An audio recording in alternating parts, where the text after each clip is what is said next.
காவேரி மருத்துவமனை நடத்தும் புற்றுநோய் விழிப்புணர்வு மாரத்தான் வரும் அக்டோபர் 5ஆம் தேதி திருச்சியில் நடக்க உள்ளது. விருப்பம் உள்ளவர்கள் தங்களுடைய பதிவை QR ஸ்கேன் மூலம் பதிவு செய்யலாம். என்ன வெள்ளையா இருக்கேன் போய் சொல்ல மாட்டேன்.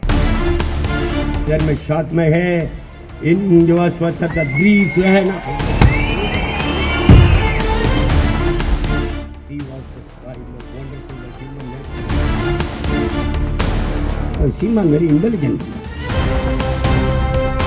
இப்ப கூட நம்ம சொல்றது இப்ப மதங்களை விடு, மரங்களை நடு, சீமான் அப்படின்னு போடாம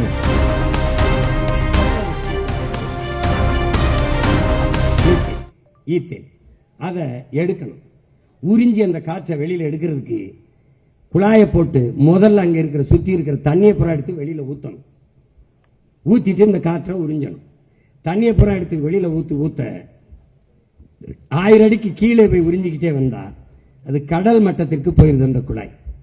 அப்ப இந்த தண்ணீரை எடுத்து ஊத்த கடல் நீர் உள்ள வந்து கடல் நீரை உறிஞ்சி நிலத்துல ஊத்துவேன். கடல் நீரை உறிஞ்சி நிலத்துல ஊத்துனா நிலம் விளைநிலம் இல்லாம உப்பளமா மாறும். இந்த பேராபத்தை உணர்ந்ததாலதான் அதை எடுக்காத நிறுத்துன்றோம். அப்ப என்ன செய்யறது? வா, என்னுடைய ஆடு மாட்டு கழிவு, மக்கிய இலைதலை கழிவு, மனித கழிவுல இருந்து நீ எவ்வளவு வேணாலும் ஈத்தனை எடுத்துக்க முடியும், பயோகேஸ் எடுத்துக்க முடியும். இங்க வந்து அந்த முறைக்கு வா. இதைத்தான் நம்ம செய்யறோம். இது இயற்கையை, பூமியை தன் தாய் போல நேசிக்கிற பிள்ளைகளின் கனவு. இது வேலை திட்டம், இது செயல் திட்டம். இது இந்த மண்ணை ஒரு மண் என்றும் அதை வித்தால் நிறைய காசு சம்பாதிக்கலாம் நினைக்கிறவனுக்கு இது தோணாது.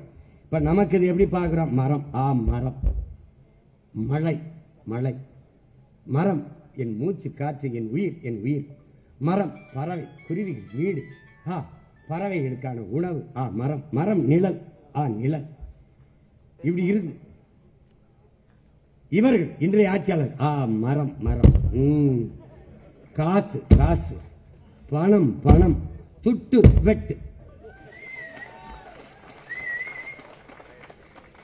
நம்ம பார்வையில் இப்படி, அவன் பார்வையில் அப்படி.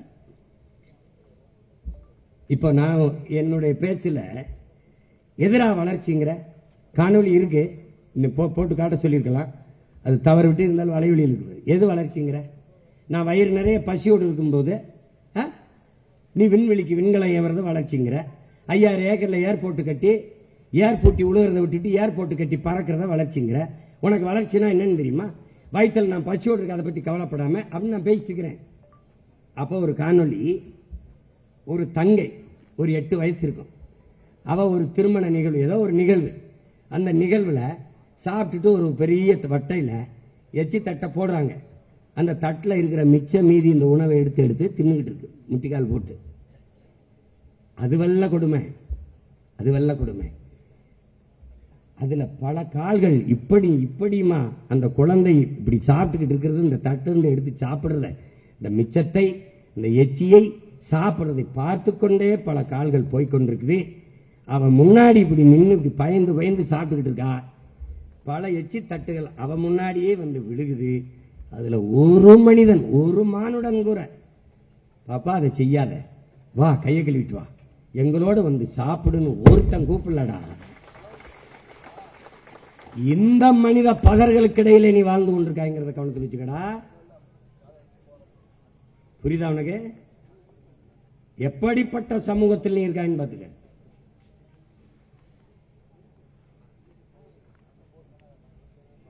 ரொம்ப அதான் ஐயா கவிப்பேரரசு வைரம் சொன்ன மாதிரி, மனிதனின் முதல் நண்பன் மரம், மரத்தின் முதல் எதிரி மனிதன். சீமான் வந்தா என்ன செய்வான்? நீ வெட்டிடுவாப்ப மரத்தை. மனிதனை வெட்டி கொலை செய்வது மாதிரி 6 மாசம் உள்ளதுக்கு போட்டுருவேன். நான் சட்டம் போடுவேன் என் வரைவில் 16 சொன்ன போது சிரிச்சா, அதே சட்டத்தை சீனா கொண்டு வந்து பல்ல இழிச்சா. நான் மரத்தை கட்டி பிடிக்கும் போது சிரிச்சா, எல்லா வெளிநாட்டுக்காரனும் கட்டி பிடிச்ச போது ஏன் ரசிச்சா.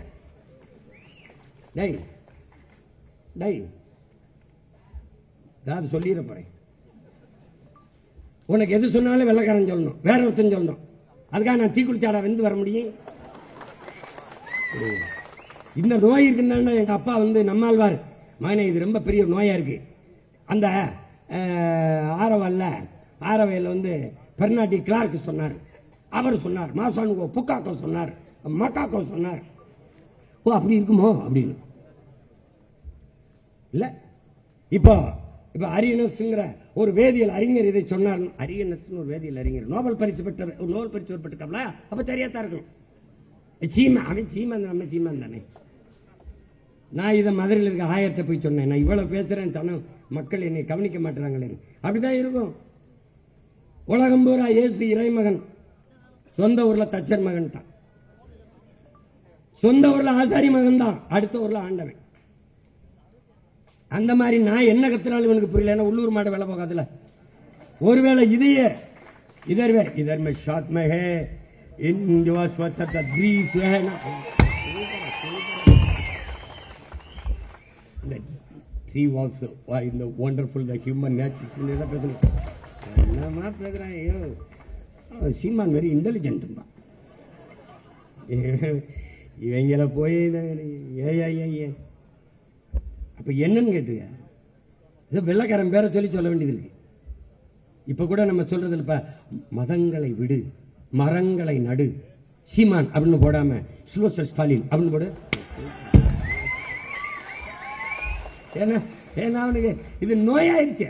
எதோ ஒண்ணு தஸ்தோவெஸ்கி சொன்னது போல எங்க அப்பா, நாங்க அமைதிப்படையில் இப்படித்தான் ஏதாவது கப்சா போட்டு தம்பி ஏதாவது வெளிநாட்டுக்காரன் பேரை சொல்றாரு, எதுக்கு பண்ண அப்பதான் அவன் கேட்பான். ஏன்னா வெள்ளையாருக்கேன் போய் சொல்ல மாட்டான்.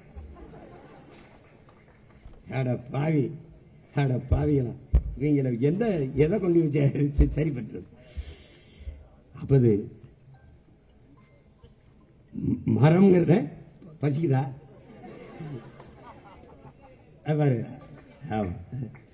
மரம் இருந்தாதான் மழை இருக்கும், மழை இருந்தாதான் அருவி இருக்கும், அருவி இருந்தாதான் ஆறு இருக்கும், ஆறு இருந்தாதான் நீர் இருக்கும், நீர் இருந்தாதான் சோறு இருக்கும், சோறு இருந்தாதான் வயிறு இருக்கும், உயிர் இருக்கும். அதனால இரு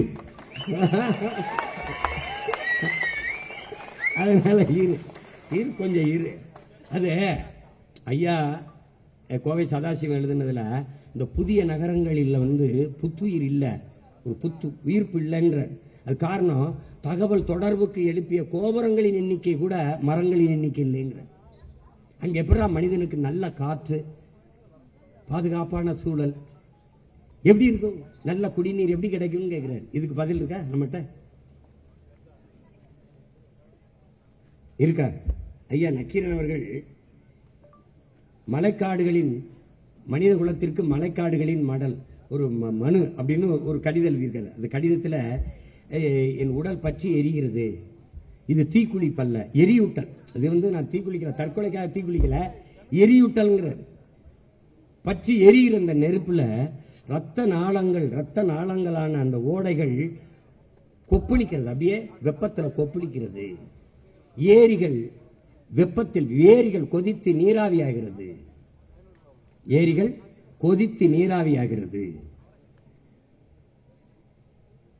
அப்ப அந்த இயற்கை தாவரங்கள் எல்லாம் கருகி, இயற்கை தாவரங்கள் இதர மற்ற தாவரங்கள் எல்லாம் கருகி சாகிறது. அதிலே ஊர்வன, பரப்பன, நீந்துவன, கொறிப்பன எல்லா விலங்குகளும் எல்லா பறவைகளும் எரிந்து சாம்பலாகிறது. அதுல மரம் சொல்லுது உங்கள் நுரையீரலுக்கு உயிர்காற்றை, மூச்சுக்காற்றை, உயிர்காற்றை நிரப்பிய நீங்கள் இன்று கரிக்காற்றை நிரப்புவதை நினைத்து நான் வருந்துறேன். ஏன்னா நுரையீரலுக்கு அந்த உயிர்காற்றை, மூச்சுக்காற்றை தருவது மரம் தான். அதனால அந்த மரம் வருந்ததுங்கிறது. கடைசிய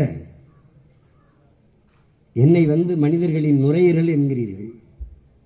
அந்த நுரையீரலுக்குள் எரியும் தீப்பந்தத்தை செருகியது யாருங்கிற கேள்வி எழுப்புற. நான் நுரையீரல் தான் உங்களுக்கு, ஆனா அதற்குள்ள தீப்பந்தத்தை செருகியது யார்? நான் செய்த தவறு என்ன? உங்களுக்கு மூச்சுக்காற்று, உயிர்காற்று தந்ததா? உண்ணுவதற்கு சத்துள்ள உணவை தந்ததா? அருந்துவதற்கு நல்ல நீரை தந்ததா? நான் செய்த தவறுதான் என்ன? எதனால் என்னை அழிக்கிறீர்கள்? எதனால் என்னை எரிக்கிறீர்கள்? இந்த கரி காற்றை உறிஞ்சிக் கொண்டு நல்ல காற்றை உங்களுக்கு தந்து இந்த உயிர் உலகம் வாழ்வதற்கு உதவியதற்கா? எதனால் என்னை அழிக்கிறீர்கள்? எதனால் என்னை எரிக்கிறீர்கள்? நான் செய்த தவறு என்ன? ஏன் உங்களுக்கு பல்லுயிர் ஓம்புதல் தெரியவில்லை? நாம யாரு? பல்லுயிர் ஓம்ப கற்றுக் கொடுத்த போதிச்ச உலக பெருமகன். உலகத்திலே ஒருத்தன் தான் பகுத்துண்டு பல்லுயிர் ஓம்புகள் என்று பாடியவன் உலகத்திலே நம்முடைய மறைவன் தான். அவனுடைய பிள்ளைகளுக்கு கேள்வி எழுப்புறார். ஏன்? யார் எழுப்புறது? மரம் தான். மரம் நம்மோடு கேக்குது, நம்மகிட்ட கேக்குது. உங்களுக்கு ஏண்டா பல்லுயிர் ஓம்ப தெரியவில்லை? அன்பு, பாசம், காதல் எல்லாம் மனிதர்களுக்கு மட்டும்தானாடா? மற்ற உயிர்களிடத்தில் அதை உங்களுக்கு பரிமாற தெரியாதா? பூச்சி, வண்டு, பறவை, விலங்குகளோடெல்லாம் உங்களுக்கு அன்பை கடத்த தெரியாதா? பரிமாற தெரியாதா? பரிமாற தெரியாதா?